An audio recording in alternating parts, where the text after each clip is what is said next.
بسم اللہ الرحمن الرحیم السلام علیکم ڈیئر اسٹوڈنٹس، امید ہے آپ لوگ ٹھیک ہوں گے اور آپ لوگوں کی زندگی خوشیوں کے ساتھ گزر رہی ہوگی۔ تو آج بڑھتے ہیں حمد باری تعالیٰ کی طرف اور اللہ تعالیٰ کی تعریف کی طرف۔ یہ نظم ہے اور اس نظم کا جو لکھنے والا ہے وہ الطاف حسین حالی ہے، اور یہ صفحہ نمبر 1 ہے، پہلے صفحے پہ ہے، اور یہ اس نظم کی تشریح کی طرف آپ لوگوں کے لیے چلتا ہوں۔ تو میرے چینل پہ نئے ہر آنے والے ان کو چاہیے کہ میرے چینل کو سبسکرائب ضرور کریں۔ تو آئیے بڑھتے ہیں۔ پہلا شعر ہے اس نظم کا: کامل ہے جو ازل سے وہ ہے کمال تیرا، باقی ہے جو ابد تک وہ ہے جلال تیرا، ہے عارفوں کو حیرت اور منکروں کو سکتہ، ہر دل پہ چھا رہا ہے روب جمال تیرا۔ کامل کے معنی ہے مکمل ہونا، ازل کے معنی ہے ابتدا یعنی دنیا کا پہلا دن، کمال کی معنی ہے مکمل ہونا، ابد کے معنی ہے آخر یعنی آخری دن، دنیا کا جو آخری دن ہوگا، جلال کے معنی ہے عظمت یعنی بڑائی۔ شاعر اس پہلے شعر میں کہنا یہ چاہتے ہیں، بتانا یہ چاہتے ہیں، اللہ تعالیٰ کی تعریف بیان کرتے ہوئے کہتے ہیں کہ جب سے یہ دنیا بنی ہے، جب سے یہ کائنات بنائی گئی ہے، اس دن سے لے کر، اس پہلے دن سے لے کر یہ سارا کمال تیرا ہی ہے اور سب کچھ تیرے حکم سے ہوتا ہے۔ تو اے اللہ تعالیٰ، جدھر بھی ایک انسان وہ دیکھیں اور سارے مسلمان، سارے انسان وہ ایک دوسرے سے بالکل اللہ تعالیٰ نے مختلف تخلیق کیے ہیں، بہت سارے پھل وہ سارے کے سارے مکمل ہے، اور انسان کی جو مینٹلٹی ہے، جو مائنڈ ہے، وہ بھی مکمل ہے۔ اسی طرح انسان جتنے بھی نظر آتے ہیں، چاہے وہ جاندار ہے، چاہے وہ جانور ہے، چاہے وہ پرندے ہیں، چاہے وہ پھل ہیں، چاہے جو بھی ہے، تو سب کچھ اللہ تعالیٰ کے حکم سے ہوتا ہے۔ اور شاعر کہتے ہیں کہ جس چیز کی طرف بھی میں دیکھتا ہوں تو اس میں تیری جلوہ یعنی تو ہی نظر آتا ہے، اور یہ جلوہ اور اسی طرح جس طرح وہ تو نظر آتا ہے، تو بے شک یہ انسان کو تو نے تخلیق کیا ہے، تو آخری دن تک یہ اللہ تعالیٰ تیرا ہی نام رہے گا، تیرے نام کا چرچا رہے گا۔ مطلب اس کا مطلب یہ ہے، دو کا مطلب یہ ہے کہ اللہ تعالیٰ اس دنیا کی جو ہر چیز ہے وہ مکمل ہے۔ وہ مکمل اس لیے ہے کہ تو مکمل ہے، تو جب تو کسی چیز کی تخلیق کرتا ہے، کوئی چیز تو بناتا ہے، تو ظاہری بات ہے کہ وہ چیز بھی مکمل ہوگی، چاہے وہ چیز انسان ہو، چاہے وہ حیوان ہو، چاہے وہ جانور ہو، چاہے وہ پرندے ہو، چاہے وہ سمندر ہو، چاہے وہ پہاڑ ہو، چاہے وہ درخت ہو، چاہے جو بھی ہو، وہ مکمل ہوتے ہیں۔ ہم بہت ساری چیزیں ہیں، ہم جب ان کی طرف دیکھتے ہیں، چاہے وہ پھل ہوتے ہیں، پھلوں کی طرف جب دیکھتے ہیں انسان، اسی طرح انگور کی طرف دیکھتے ہیں، سیب کی طرف دیکھتے ہیں، کیلوں کی طرف دیکھتے ہیں، تو ہم کیلوں کی طرف جب دیکھیں گے تو ہمیں پتہ چلتا ہے کہ کیلوں کا بنانے والا کون ہے، سیب کو بنانے والا کون ہے، انگور کو بنانے والا کون ہے۔ اسی طرح بہت سارے پھل ہیں، بہت سارے میوے ہیں، ہم ان کو استعمال کرتے ہیں، تو ظاہری بات ہے جب ہم میووں کی طرف دیکھتے ہیں تو ہمیں پتہ چلتا ہے کہ میوہ اللہ تعالیٰ نے کتنا پرفیکٹ بنایا ہے۔ ہر انسان کی جو مینٹلٹی ہے، ہر انسان کے جو برین ہے، وہ اللہ تعالیٰ نے کتنا پرفیکٹ ہر انسان کو تخلیق کیا ہے، بنایا ہے۔ تو اسی وجہ سے شعر میں کہتے ہیں کہ اللہ تعالیٰ اس دنیا کی طرف جب میں جس طرف بھی دیکھتا ہوں، تو جس چیز کی طرف بھی میں دیکھتا ہوں، تو اللہ تعالیٰ اس چیز کی طرف دیکھنے سے مجھے تو نظر آتا ہے۔ اس شعر کا مطلب یہی ہے۔ اگلے شعر کی طرف پڑھتے ہیں: ہے عارفوں کو حیرت اور منکروں کو سکتہ، ہر دل پہ چھا رہا ہے روب جمال تیرا۔ عارف کے معنی ہے پہچان رکھنے والے یعنی اللہ تعالیٰ کو جاننے والے، پہچان رکھنے والے۔ منکر کے معنی ہے انکار کرنے والے یعنی نہ ماننے والے، منکر کے معنی ہے نہ ماننے والے یعنی کافر۔ سکتہ کے معنی ہے مکمل خاموشی، چھا جانا کے معنی ہے پڑ جانا یا اثر ہو جانا، روب کے معنی ہے روب، اور روب جمال یعنی حسن کا روب یعنی خوبصورتی کا روب۔ اس شعر میں شعر کہنا یہ ہمیں بتانا چاہتے ہیں کہ اللہ تعالیٰ جو لوگ تیری معرفت کو جانتے ہیں،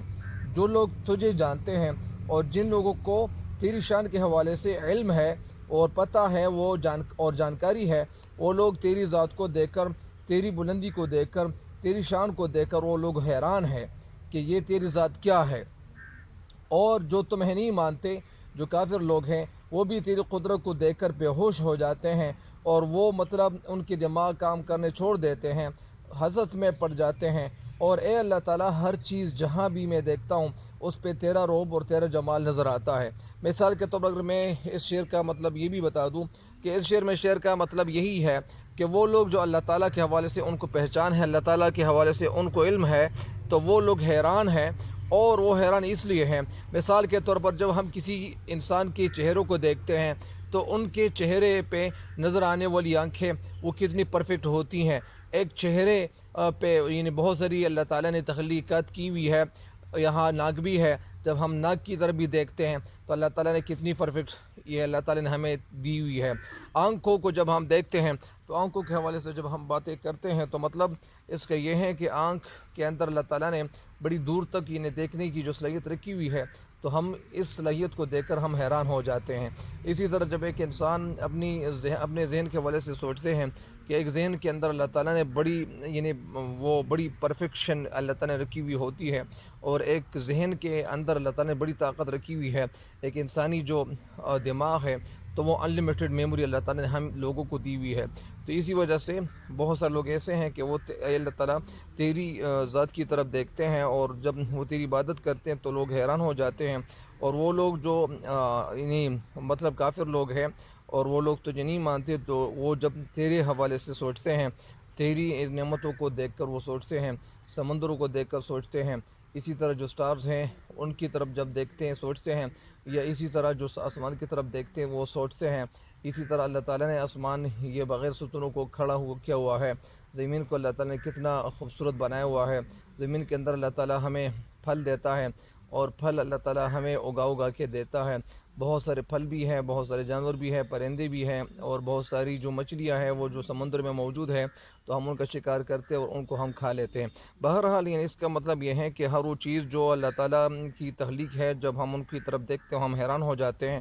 اور وہ لوگ جو منکر انکار کرنے والے ہیں وہ بھی تیرے روب کی طرف دیکھتے ہیں اور وہ روب حسد میں پڑ جاتے ہیں اور وہ بھی حیران ہو جاتے ہیں۔ اگلے شعر کی تشریح کی طرف بڑھتے ہیں۔ اگلا شعر کیا ہے؟ گو حکم تیرے لاکھوں یا ٹالتے رہے ہیں، پھیلا ہوا ہے ہر سو عالم میں حال تیرا۔ گو لاکھوں حکم، ٹالنے کے معنی ہے دیر کرنا، ادھر ادھر کرنا، پھیلا ہوا ہے مطلب یعنی ہر جگہ سپریڈ ہوا ہے، موجود ہے، ہر سو کے معنی ہے ہر طرف، ہر سمت، عالم کے معنی ہے دنیا۔ تو شعر میں کہنا یہ چاہتے ہیں، بتانا یہ چاہتے ہیں کہ اے اللہ تعالیٰ ہم بے شک تیرے حکم کی نافرمانی کرتے ہیں، اے اللہ تعالیٰ تیرے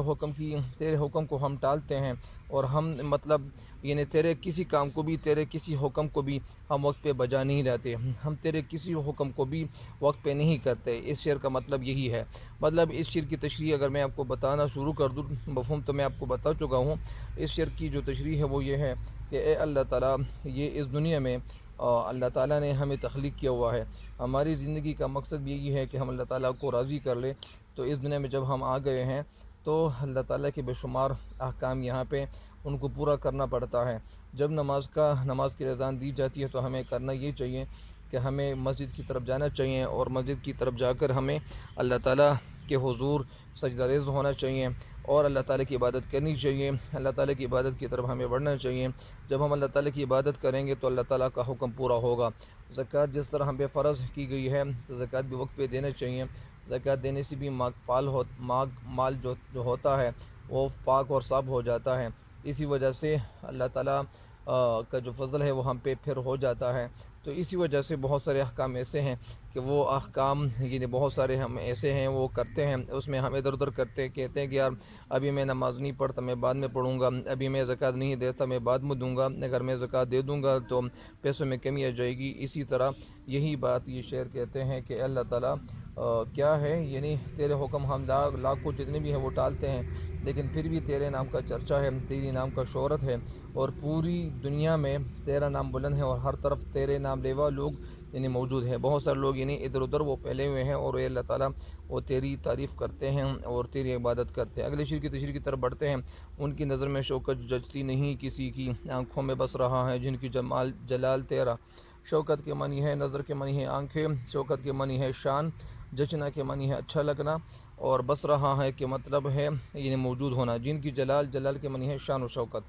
شعر میں ہمیں بتانا یہ چاہتے ہیں کہ شاعر اللہ تعالیٰ کی تعریف کرتے ہوئے کہتے ہیں کہ اے اللہ، جن لوگوں پر تو نے انعامات کیے ہیں وہ تو کسی کی پرواہ نہیں کرتے، اور وہ کسی کی پرواہ اس لیے نہیں کرتے کہ مثال کے طور پر میں آپ کو یہ بھی بتا دوں کہ یہ جو سب سے بڑی نعمت ہے اللہ تعالیٰ نے وہ ہمیں اسلام کی دی ہوئی ہے۔ اسلام ایک ایسی بڑی نعمت ہے، اگر ہم اس نعمت کا شکریہ ادا کرنا شروع کر لیں تو ہم اس نعمت کا شکریہ ادا نہیں کر سکتے۔ اسی طرح بہت سارے انعامات اور بھی ہے، اور اس دنیا کی تخلیق کرنے والی ذات صرف اللہ تعالیٰ کی ہے۔ تو جب ہم اللہ تعالیٰ کی تخلیق کی طرف دیکھتے ہیں اور اسی وجہ سے ہم پھر کسی اور کے سامنے یعنی سجدہ ریز نہیں ہوں گے، ہم کسی اور کے آگے جھکیں گے۔ کیوں؟ کیونکہ جب ہمیں رزق بھی اللہ تعالیٰ دے رہا ہے،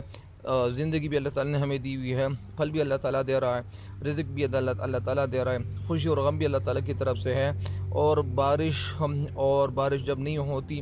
تو وہ بھی اللہ تعالیٰ کے حکم سے سب کچھ ہو رہا ہے۔ تو اسی وجہ سے شاعر کہتے ہیں کہ میں کسی اور کے حوالے سے میں تعریف کیوں بیان کر لوں، کیونکہ میں تعریف جب بیان کروں گا تو اللہ تعالیٰ تیری ہی تعریف بیان کروں گا، اور میں کسی اور کے آگے نہیں جھکوں گا۔ مطلب اس کا یہ ہے کہ اللہ تعالیٰ تیرا جلال اور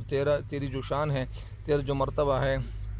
وہ میرے ذہنوں میں بھی موجود ہے اور وہ میرے دل میں بھی موجود ہے۔ تو اسی وجہ سے شاعر کہتے ہیں کہ جن لوگوں پہ تو نے انعامات کیے ہیں وہ تو کسی کی پرواہ نہیں کرتے۔ مطلب اس کا یہ ہے کہ اللہ تعالیٰ تو نے مجھے جو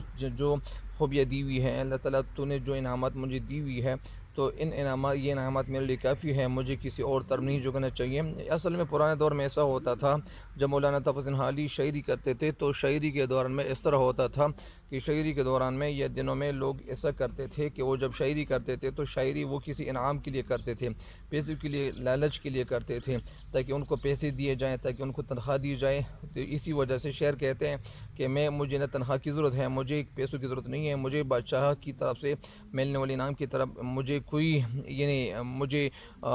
لالچ نہیں ہے، میں کسی چیز کی حرص نہیں کرتا، میرے لیے سب کچھ جتنا بھی ہے وہ اللہ تعالیٰ کی ذات ہے، اور میرے لیے یہ اللہ تعالیٰ کافی ہے۔ تو اسی وجہ سے اس شعر کی تشریح مکمل ہو گئی ہے۔ مجھے امید ہے کہ آپ ان اشعار کی تشریح سے فائدہ ضرور اٹھائیں گے۔ تب تک کے لیے اجازت چاہتا ہوں، اللہ نگہبان۔